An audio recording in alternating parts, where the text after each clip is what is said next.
ஓம் கைலிமை வாழ்குமரனுக்கு அரகரோகர.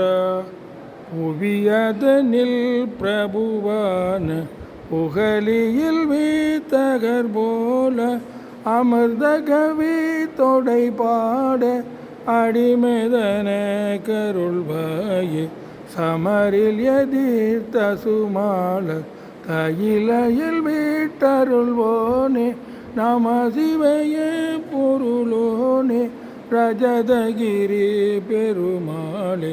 புவியதனில் பிரபுவான புகழையில் வித்தகர் போல அமிர்த கவி துடை பாட அடிமைதன கருள்வாயே சமரில் எதிர்த்த சுமால தனியில் விட்டருள்வோனே நம சிவைய பொருளோனே ரஜதகிரி பெருமாளே.